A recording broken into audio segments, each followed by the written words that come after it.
The humiliation started at 9 a.m. sharp, right in the middle of the open plan office where everyone could see.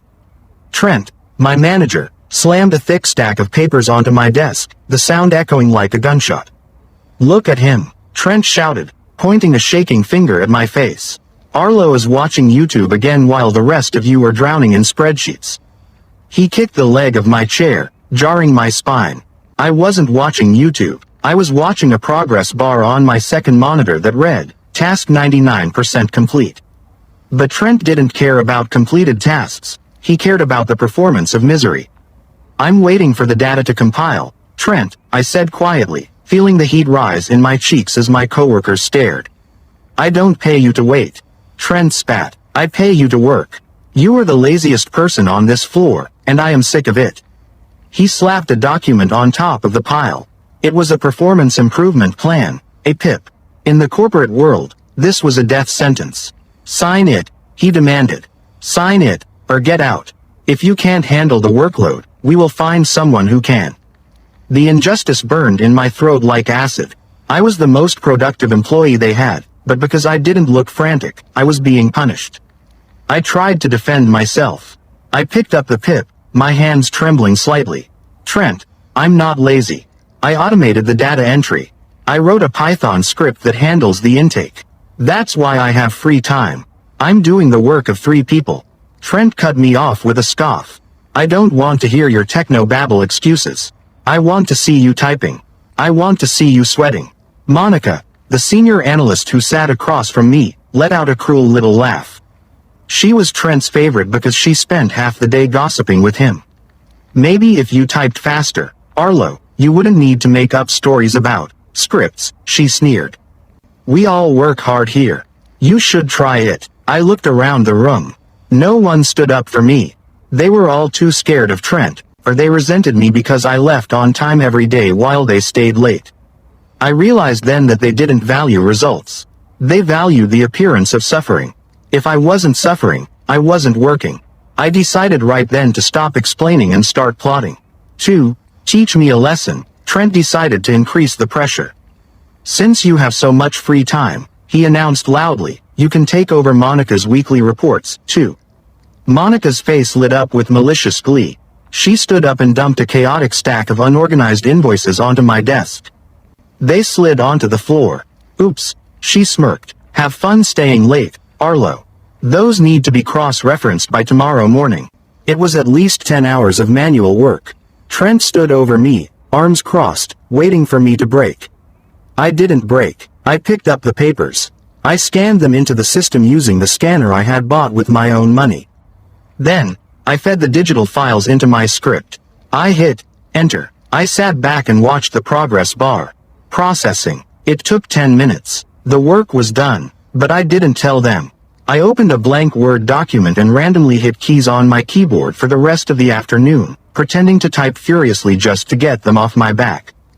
The breaking point came a week later. I had requested a half-day off for a dentist appointment I had scheduled months ago. I sent the request to Trent. He denied it within 30 seconds. He walked over to my desk. "Denied," he said flatly. "Not until you prove you're committed to this team. You leave early when the work is done." "The work is done," I said. "Then do more," he snapped. That afternoon, I went to the break room to get water. I heard voices around the corner. It was Trent and Monica. I froze. "He's so pathetic," Monica laughed. "Did you see him panic when I gave him the invoices?" "Don't worry," Trent's voice dropped low. "We'll squeeze him dry for the next few weeks. Then, right before the annual bonuses hit next month, we fire him for the PIP." We split his bonus between us. My blood turned to ice. They weren't just bullying me, they were planning to rob me. I pulled out my phone and recorded the last 10 seconds of their conversation. The sadness I felt turned into a cold, hard resolve. I didn't wait for them to fire me. The next morning, I walked into Trent's office. I didn't knock. He was playing solitaire on his computer. He quickly minimized the window when he saw me. "What do you want, Arlo?" he asked, annoyed. I placed a single sheet of paper on his desk. "My resignation, effective immediately." Trent stared at the paper, then laughed. "You're quitting. You're walking away 2 weeks before the project deadline. You're weak, Arlo, I'm not weak, Trent, I said, keeping my voice steady. I'm just too lazy for this place. Good luck with the invoices. Trent smirked. Good luck getting a reference. You'll be begging to come back. I walked out of his office. I went back to my desk to pack my bag. I cleared my personal files. But I left one specific icon right in the center of the desktop. It was a file named do_my_job.x.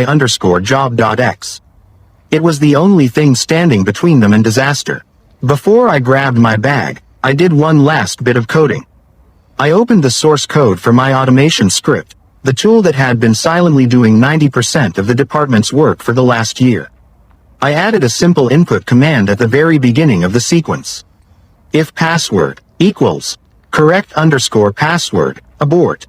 I set the password to a random 64-character alphanumeric string that was impossible to guess. Then, I added a kill switch. If an incorrect password was entered 3 times consecutively, the script would execute a command to corrupt its own source code, rendering it useless. I compiled the script, saved it, and locked the computer. I walked out of the building into the bright afternoon sun. I took a deep breath.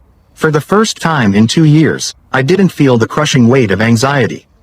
I could hear the team laughing inside as I walked to my car. They thought they had won. They had no idea the bomb was already ticking. The next morning, the reality of my absence hit the office. The automated emails didn't go out. The data didn't sync. The intake folder was overflowing with new cases. Trent walked over to Monica. Just use Arlo's computer, he ordered.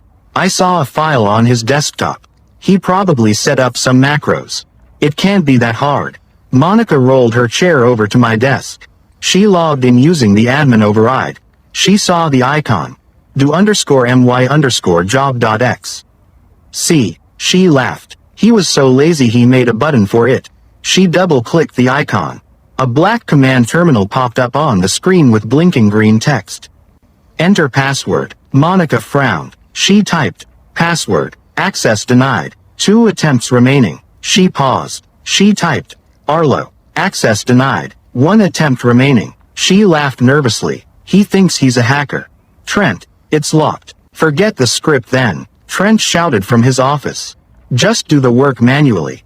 How hard can it be? Monica opened the raw data file. It was a spreadsheet with 50,000 rows of unformatted text. She stared at it. To process one row, she had to cross-reference it with 3 different legacy databases, verify the customer ID, and then format the invoice. She tried to do the first one. It took her 12 minutes. She looked at the total count, 50,000. She did the math in her head. At this pace, it would take her months to finish just today's work. Panic started to set in. Her hands started to sweat. She walked into Trent's office, looking pale. Trent, she whispered, we can't do this. The volume is impossible. Arlo was doing thousands of these a day. I've done 4. My phone rang at 1 p.m. I was sitting in a movie theater, holding a large popcorn, waiting for the previews to start. I checked the caller ID. It was Trent. I smiled and let it ring twice before answering. Hello. What's the password, Arlo? Trent demanded, skipping the hello. I'm sorry. Who is this? I asked, munching on a kernel of popcorn. It's Trent. Don't play games with me. Give me the password for the script on your desktop. Oh, that script, I said casually. That's my personal intellectual property. I wrote it on my own time, on my own laptop, to help me be lazy. It's not company asset. I don't recall giving you a license to use it. I am your manager, Trent screamed, his voice cracking. Give it to me or else. Or else what? You'll fire me. I laughed. I'm watching a movie, Trent. Don't call me again. I hung up and blocked his number. Back at the office, chaos was unfolding. Trent called the IT department in a rage.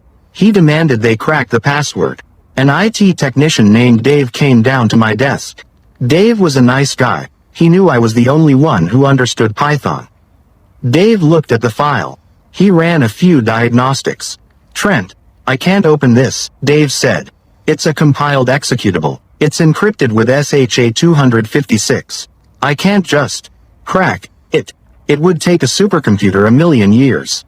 Can't you just force it open? Trent yelled. I wouldn't recommend that, Dave warned. It looks like there's a tamper protocol. If I mess with the hex code, it might wipe the local drive. Trent screamed at Dave until he left. The backlog of work grew from 500 cases to 800. The red lights on the server dashboard started blinking. Trent ordered a mandatory lock-in. He stood by the exit door. Nobody leaves until the queue is clear. Order pizza. We are pulling an all-nighter. The team groaned. Monica was crying at her desk by 11 p.m. Her eyes were red, and her fingers were cramping. They were doing manual data entry for the first time in years. Because they were tired, they were making mistakes. They were typing the wrong account numbers, sending invoices to the wrong clients. The irony hit them hard in the silence of the night. They had spent years calling me lazy. They had mocked me for sitting back and watching the screen. But I wasn't lazy, I was efficient. And now, my laziness was the only thing that had been keeping them from drowning. The fallout happened the next morning. The biggest client, a logistics firm worth millions in revenue, called the customer service line screaming. Why are there errors in every single invoice? The client shouted, Arlo never made mistakes. Where is Arlo? The call was escalated to Trent. He tried to lie. Arlo was let go for incompetence, Trent said smoothly. We are fixing his mess right now. His mess was perfection. The client snapped. He was the only competent person you had. Fix this by the end of the day, or we walk. We are taking our contract to your competitor. Trent hung up the phone, his hands shaking. The stakes had just shifted. This wasn't just an annoying backlog anymore. This was a revenue-threatening disaster. Trent decided to use fear. I received an email an hour later. It wasn't from Trent. It was from the company's legal department. It had the subject line, urgent, cease and desist return of property. The email stated that I was in possession of company property, the password, and that if I didn't surrender it, I would face a lawsuit for sabotage. I didn't panic. I forwarded the email to my cousin, Vinny, who was a labor lawyer. Vinny drafted a reply in 10 minutes. Per Arlo's employment contract, his duties were explicitly listed as manual data entry. Code creation and software development were not in his job description. Therefore, the code he created is his personal intellectual property. Any attempt to coerce him to surrender his property is harassment. We will countersway for unpaid overtime if you contact him again. We sent it. Trent didn't reply. Trent realized threats wouldn't work. He had to swallow his massive ego. He sent me a text message from a different number, trying to sound buddy-buddy. Hey man, look, things got heated. We really need a hand here. Come in for a freelance gig. We'll pay you $500 cash to just unlock the computer. Easy money. I laughed out loud. He was trying to buy a Ferrari for the price of a bicycle. I opened my laptop and created a formal invoice template. I took a screenshot and sent it to him. Consulting rate, $2,000 per hour. Minimum engagement, 40 hours prepaid. Total due, $80,000. Trent sent back a string of angry emojis. I imagined him smashing his phone against the wall.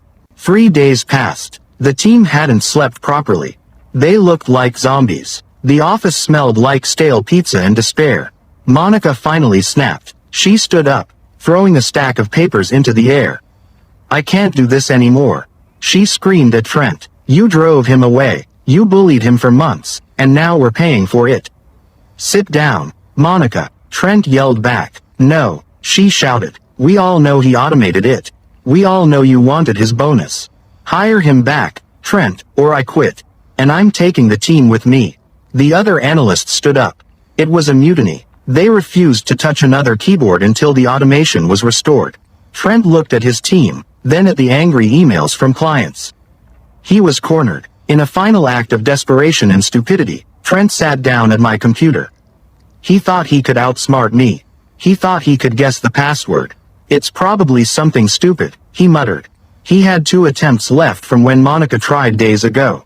He typed, password 123, access denied, 1 attempt remaining. He sweated. He stared at the screen. He's arrogant, Trent whispered. He probably used his own name. He typed, Arlo Best. He hit enter. The screen turned bright red. A message flashed. Kill switch engaged. Deleting source code. The icon for the script vanished from the desktop. The underlying Python files in the folder disappeared. Trent froze. He had just deleted the only hope they had. Even if I gave him the password now, the program was gone from their system. The silence in the office was broken by the sound of the elevator doors opening. It was Mr. Vance, the CEO. He rarely came down to our floor, but the client complaints had reached the top. He looked at the chaotic office. He looked at the unkempt staff. Why is the backlog at 2,000 cases? He asked calmly, which was scarier than yelling. Trent stood up, pointing at my empty desk. It's Arlo. He sabotaged us. He deleted the files. Monica stepped forward. She had nothing left to lose. No, he didn't, she said firmly. Trent fired the only guy who knew how to run the system because he wanted his bonus. And Trent just deleted the recovery file. I watched him do it. Mr. Vance looked at Trent, then at Monica. The truth hung in the air. Mr. Vance walked into Trent's office and closed the door. 5 minutes later, my phone rang. It was a number I didn't recognize. Arlo, this is Vance. His voice was respectful. We are in a crisis. The team tells me you have the solution. We need that script. I kept my tone polite but firm. Mr. Vance, I'd love to help. But I understand Trent deleted the local copy. That's unfortunate. Do you have a backup? Vance asked. I do, I said. On my personal, hard drive. But as you know, I don't work for you. And given the hostile work environment I left, I'm not eager to return. Vance paused. What do you want, Arlo? I had rehearsed this moment. I have 3 conditions, I said. Name them, Vance replied. 1. A consulting contract at $3,000 per hour, with a 40-hour minimum prepaid. 2. A formal, written apology from Trent for the harassment and the attempted wage theft. And the 3rd, the script needs calibration, I said. It needs to be trained on the new data. I need someone to read the raw data numbers aloud to me while I code. I want Trent to be that person. Vance didn't hesitate. Done. Can you be here in an hour? I walked back into the office an hour later. I wasn't wearing a suit. I was wearing a hoodie, jeans, and big headphones around my neck. I looked relaxed. I looked rested. The team looked at me like I was a messiah. Monica actually whispered, "Thank God," when she saw me. Trent looked like a corpse. He was sitting in the corner, pale and shaking. Mr. Vance was standing by my desk. He shook my hand. "The money has been wired," Vance said. "Fix it." I sat at Trent's desk. My old desk was too cluttered. I connected my personal laptop to the main monitor. I opened my coding environment. I swiveled the chair around to face Trent. He wouldn't meet my eyes. "Okay, Trent," I said brightly. "Grab that stack of invoices. I need you to read the customer ID and the transaction amount. Speak clearly. I can't have any errors." Mr. Vance pointed at Trent. "Do it." Trent picked up the first invoice. His voice cracked. "Customer ID, 4492. "Louder," I said, typing slowly. "Customer ID 4492. Trent shouted, his face turning bright red. For the next 2 hours, Trent stood there reading numbers like a schoolboy while I sipped a coffee and barely touched the keyboard. It was pure theater. I didn't need him to read them. I just wanted him to know what manual labor felt like. "Okay, calibration complete," I said, stopping Trent mid-sentence. I uploaded the backup script from my USB drive. The black terminal popped up. "Enter password." I turned the screen so Trent could see it. "Pay attention, Trent," I said. "You might need this." I typed the password slowly. Trent _is_a_ micromanager.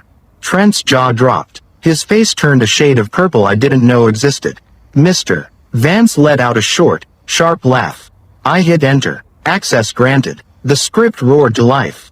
The progress bar appeared. 10%, 50%, 100%. The entire week's backlog, thousands of cases, vanished in 4 minutes. The task complete. Bell dinged. The office cheered. Mr. Vance watched the efficiency of the script. He looked at the empty queue. Then he looked at Trent. "You mean to tell me," Vance said, his voice cold, "that this entire crisis, the client threats, the overtime costs, it was all solvable in 4 minutes?" Trent stammered, I didn't know. You didn't know because you were too busy bullying the guy who built it, Vance said. You wasted thousands of dollars because of your ego. Vance pointed to the door. You're fired, Trent. Pack your things, and don't expect a reference. Trent stood up, trembling. He grabbed his coat and walked out the same way I had, shamed, but without the dignity I had kept. Vance turned to me. The room was quiet. Arlo, he said, that was impressive. I'm sorry about what happened. We want to make it right. Trent's position is open. Director of Operations. I want you to take it. Name your salary. It was the ultimate victory. The job was mine. The bully was gone. The team was looking at me with respect. I could have the corner office, the power, the title. I looked around the office. I saw the gray walls. I saw the fluorescent lights. I saw the exhausted faces of my former teammates. I realized I had outgrown this place the moment I walked out that door. No thanks, Mr. Vance, I said, closing my laptop. I think I'm done with corporate life. Vance looked stunned. What will you do? I'm starting my own automation agency, I said, helping companies fix their lazy workflows. I slung my bag over my shoulder. I pointed to Monica, but I'm happy to take you on as a client to maintain the script. My monthly retainer rates are on my website. I walked out of the building, independent, wealthy, and free, leaving the company dependent on my code forever.